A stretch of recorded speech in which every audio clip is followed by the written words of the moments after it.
Fifth grade, we're going to work on some vocab. We haven't set the vocab up in a while, and I had mentioned to you in class that I was trying with this water unit to try things a little bit differently. So we've been using these words, a lot of the words in class.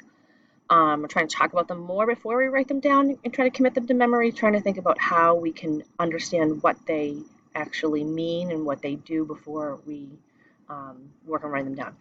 You must write down the definition and you must draw a picture. That is a requirement. It does not have to be my picture. It can be your own picture, but I do need you to do a picture. Okay, so the first one is actually ocean currents, and this is part of our section that we just started reading. Paths of flowing ocean water that push warm and cold water to different parts of the planet. So we were talking, when we read the book out loud, Rivers of Sunlight, we talked about how important the sun's role is in the water cycle and how important it is in helping to move water actually within the ocean itself, and that it pushes colder water deeper and warmer, since the sun warms the surface of the ocean, especially at the equator, it moves warmer water up. So you can think of this is like a picture like from the reader showing the different warm and cold currents. Proportion. The relationship between things as to size, quantity, or number. In this case, what we're talking about, it really has to do with fresh versus salt water, and this little picture of piggies, like the proportion of a big pig to the small pig. You can draw a picture if you want that relates more to what we know about how 97% of the water on Earth is salt water and 3% is fresh water, and what that 3% of fresh water breaks down to. So what proportion of water on Earth is what kind of water. Remember to pause me as you go so that you can copy everything out. The rest of these definitions are all related to the water cycle, so we've been using the words a lot, and I'm trying to think about ways to help you understand what they really do, not just that you memorize the words, but that you can explain what they mean. So evaporation is the process of liquid water changing into water vapor, its gas state, right? A lot of you guys keep saying to me the water goes up, right?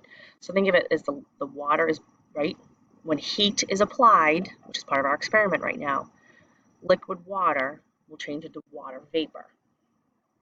It's still there, we just can't always see it. Condensation, water vapor, the gas, changes back into liquid water. So this cup over here is showing you it's covered and there's little tiny water droplets inside, and I added 2 clouds to help you think about how the water evaporates into the atmosphere and how then it condenses into clouds. You see this in a car when you have a closed water bottle a lot. Precipitation, the process of water falling back to Earth in the form of rain, snow, sleet, or hail.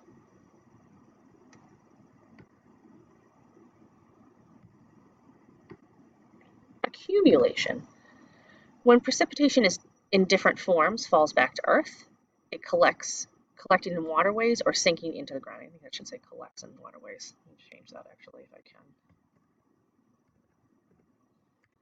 When precipitation in different forms falls back to Earth, collects in waterways, or sinks into the ground. I think I like the way that sounds better.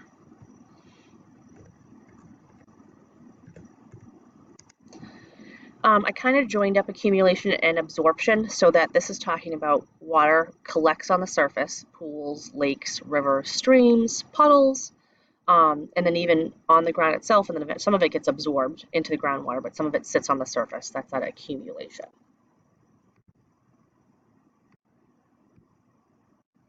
Runoff. Now, runoff is going to have a slightly different kind of definition. I kept this definition, but it might not be the definition you always think about. But think about it as occurs when water, along with substances in it, so salt, minerals, rocks, right, oil, gas, bad stuff, flow from the surface of land. So we've been kind of thinking about mountains, right, even up in this picture, right, how runoff goes, water moves because of gravity from higher land or lower land. But water can also flow off of a building or a structure, a parking lot. Think of it taking with it other bad stuff. So like I found this little graphic that shows when it rains, it drains. So that we have to be careful about what's on the ground and what water, if water interacts with that, it might then flow right into a drain, into a stream, into the ground, and it could cause pollution.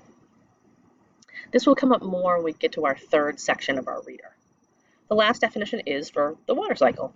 The circulation of water through the hydrosphere, all the water on Earth, from Earth's surface to the atmosphere and back.